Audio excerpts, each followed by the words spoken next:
I request all of you to please sit down for another 25 minutes, 20-25 minutes more. Don't leave the hall because our two dignitaries for the valediction is there. So please don't leave the hall. Welcome back, ladies and gentlemen, to the valedictory session of this 2 days national conference organized by Sa-Dhan.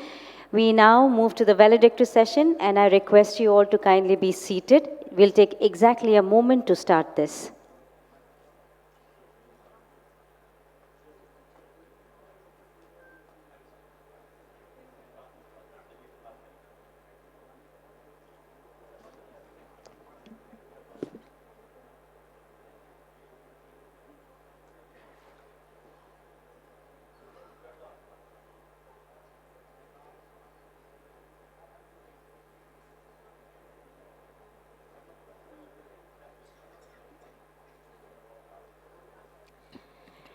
Ladies and gentlemen, it has been very encouraging to have you all in these 2 days where we had a huge amount of interaction, and we thank you for the same.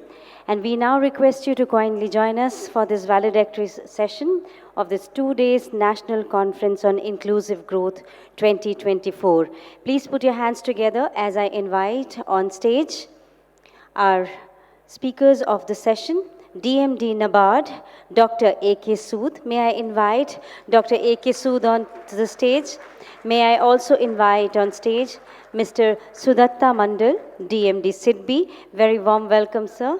And may I also request CEO and ED Sa-Dhan, Mr. G.G. Maman, to kindly join us onto the stage. As we have our dignitaries climbing up onto the stage and joining us, may I request Gigi sir to kindly welcome our guest with a planter. Presenting a planter to both our guests. We are very honored to have with us Dr. A.K. Sood and Mr. Sudatta Mandal as our speakers of our valedictory session. May I now request Dr. A.K. Sood to kindly share his thoughts. Yes.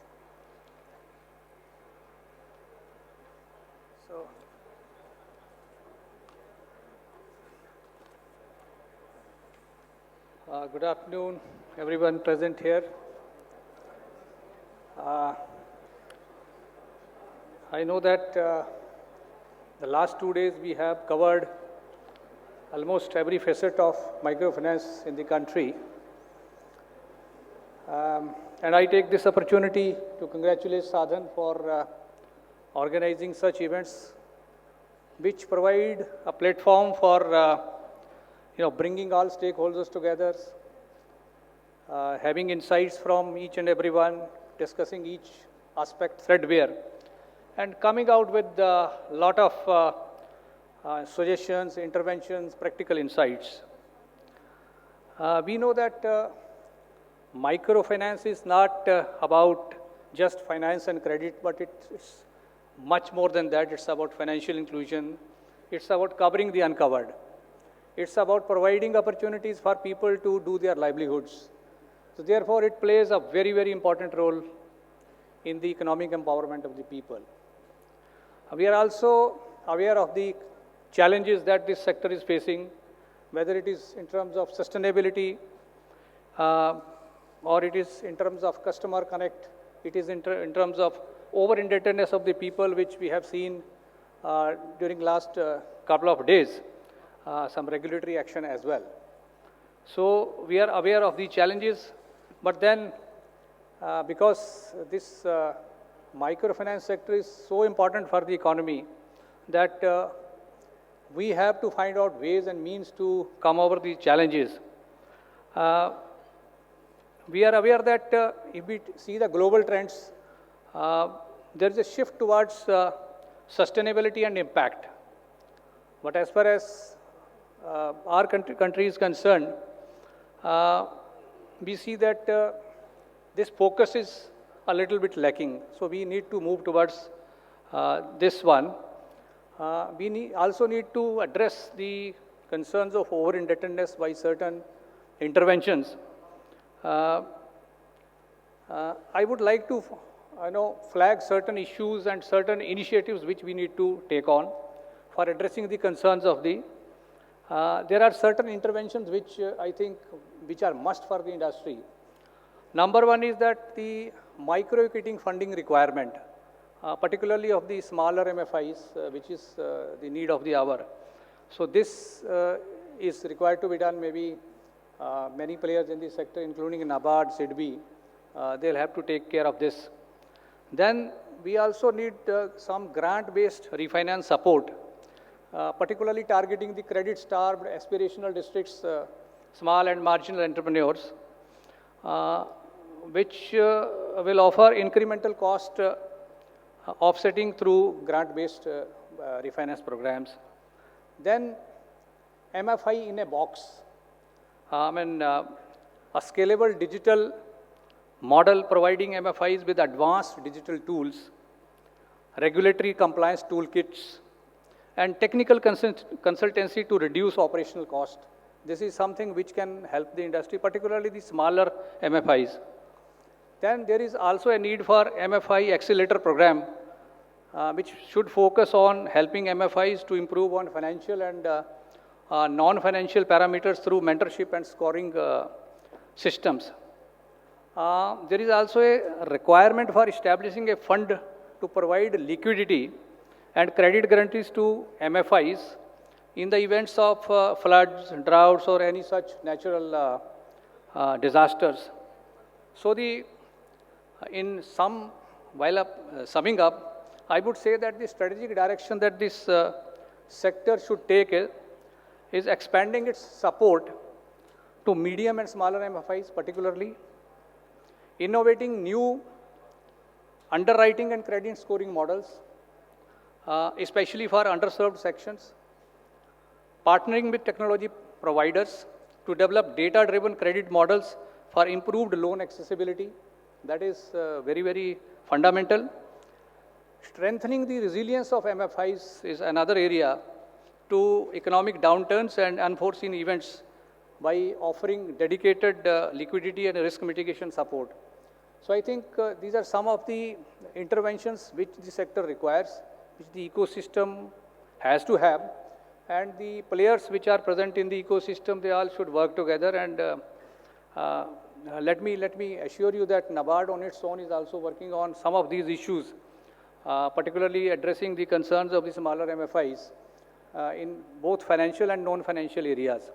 So I hope that the insights gained from these 2 days conference would help move the sector forward and address the concerns of smaller and marginal entrepreneurs. Thank you so much. Thank you so much, sir. May I now invite Mr. Sudatta Mandal, DMD SIDBI, to kindly share his thoughts.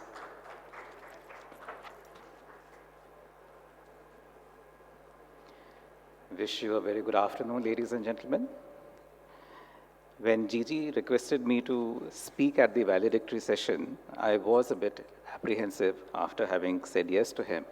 That generally what happens is on the last day, post-lunch, the crowd starts to disappear. But I'm happy to see, though, that many of them have left, but still there are quite a few of you around here. And that tells me that the engagements and the interactions over the last 2 days have been really engaging and meaningful, which has kept you glued here to your seats, increased your expectation levels and anticipation levels, expecting something better in the next session. So I'm hoping that I'll be able to live up to that expectation. It also, is nudging me to say something which may not be very palatable. Over the last 2 days and also during the interactions that I have been having with the MFI promoters, they have been complaining about, not many people attending their group meetings. कि जब वो उनके offices जाते हैं, group meetings में कोई आता नहीं है. तो यहाँ पे भी जो MFIs खुद हैं, वो group meetings में हैं नहीं. तो शायद it's a case of जैसी करनी वैसी भरनी. Just leaving a food for thought for all of you. Well, it's indeed a great pleasure for me to be part of this national conference on inclusive growth, organized under the aegis of Sa-Dhan. Microfinance has been the most effective tool of enabling low-income households and socially weaker sections in India, particularly the women, achieve social security and empowerment. The small or micro businesses managed by them are often starved for finance due to lack of physical collateral and regular income flows.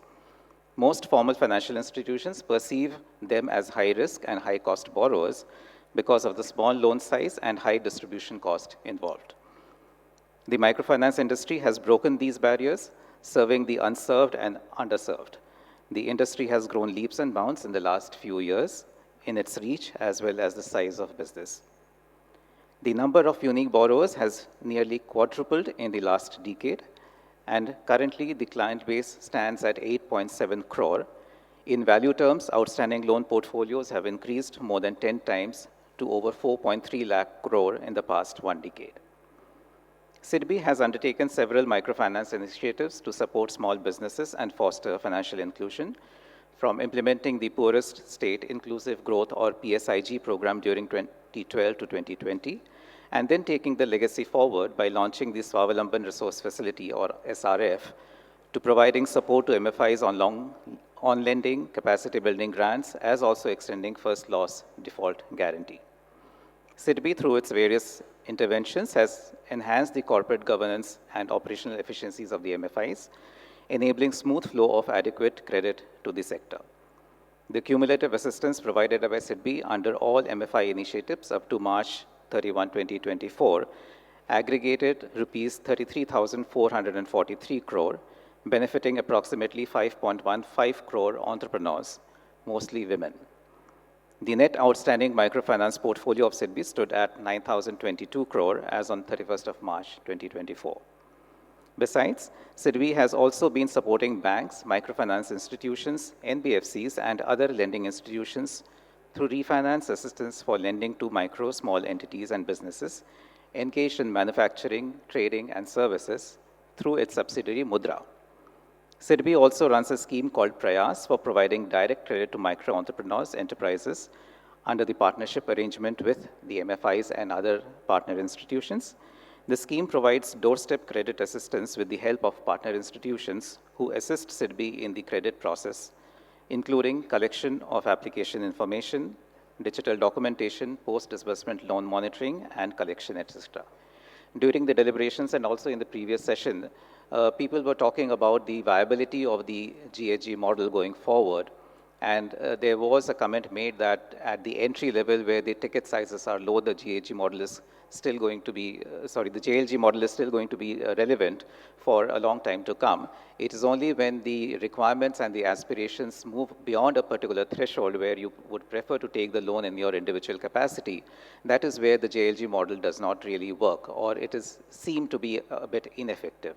So this is the category which SIDBI specifically targets and proposes to address through this Prayas model, where we provide credit to those micro enterprises who have undergone 2-3 credit cycles with the microfinance institutions, and now their requirements have risen to a level which is beyond the average ticket size of an MFI, and also they would prefer to take the credit in their individual capacity and not as a member of the JLG. So that is a segment that we cater to under this program, where we provide credit directly to them. We take the entire risk on our balance sheet. And this credit is extended to them in partnership with the MFIs, who act as our feet on the street, help us in generating the loan applications, doing the processing, doing the monitoring and collection, and in return of that, we share a fee with them. Through this mechanism, a faster credit delivery is ensured with the help of seamless digital integration between the partner institution and SIDBI, as well as the Prayas app that we have developed in-house. Credit aggregating through 2,390 crore was sanctioned directly to the micro enterprises under the Prayas scheme during the financial year 2024, with disbursements aggregating rupees 2,188 crore to more than 1.26 lakh beneficiaries. Cumulative micro enterprises assisted under this scheme stood at 2.08 lakh. The scheme is presently operating through 30 partner institutions, including 7 cluster-level federations across 25 states and 3 union territories. Despite a stellar growth performance in the past few years and timely support received from the central government and SIDBI, the microfinance industry continues to face some challenges in the form of high interest rates, limited geographical spread, and of late, suspected overheating. The coverage of microfinance programs remains skewed regionally, despite RBI's attempts of addressing the regional disparities in the flow of priority sector credit at the district level. Sa-Dhan's Bridging the Gap report, sponsored by SIDBI, tries to delve into the key issues of skewed distribution of microfinance and attempts to fathom the reasons behind it and also suggest solutions. The report also underscores the need for a balanced approach where both social and economic considerations are weighed equally. This balance is crucial for growth and sustainability of the sector. In the recent past, the RBI has advised microfinance lenders to be cautious about their loan disbursements due to signs of market overheating and has advised them to refrain from massive lending to subpar borrowers to avoid any disruptions like the Andhra Pradesh microfinance crisis of 2010. The RBI Governor, Shaktikanta Das, while announcing the monetary policy review on October 9, 2024, has also sounded off NBFCs, including the MFIs and HFCs, about this and has advised them to, I quote, follow sustainable business goals, a compliance-first culture, a strong risk management framework, a strict adherence to fair practices code, and a sincere approach to customer grievances. The contribution of the microfinance sector in India's growth going forward ought to be significant, as more than 90% employment in the country is in the unorganized microenterprises. The central government in the union budget for 2024-25 enhanced the loan limit for Tarun loans under Mudra from Rs 10 lakh to Rs 20 lakh for those who have successfully repaid previous loans under the same category. This is expected to support the grassroots economy, encourage self-employment, and help micro-enterprises move higher up the chain in the MSME segment. Microfinance needs to continue to play a vital role, particularly in the hinterlands, for India to realize its dream of becoming Vikasit Bharat by 2047. For this, the reach of credit needs to be enhanced without compromising on financial stability. To conclude, I would like to highlight that since 2011, RBI has been defining various boundaries for the MFIs and has brought in stricter forms of compliances for the betterment and sustainability of the microfinance ecosystem and to ensure that fair practices are adopted in reaching out to this important sector of the economy. The MFIs have now to rise up to the challenge and play their part in achieving financial inclusion and our goal of a Vikasit Bharat. With these few words, I would like to conclude my speech and once again thank Sa-Dhan and the organizers for giving me an opportunity to speak at this important event. Thank you very much and have a nice evening. Thank you so much, sir, for those very encouraging words from you.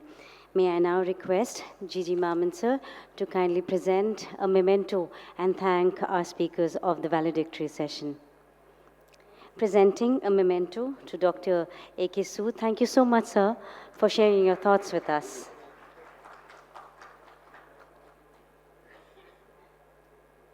We now present a memento to Mr. Sudatta Mandal. Thank you so much, sir, for your valuable inputs.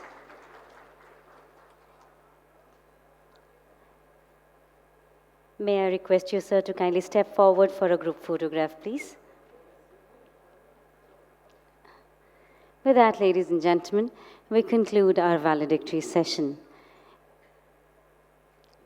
We quickly capture this in our lenses. Thank you so much. Thank you so much, dignitaries, for joining us for the valedictory session. Thank you once again.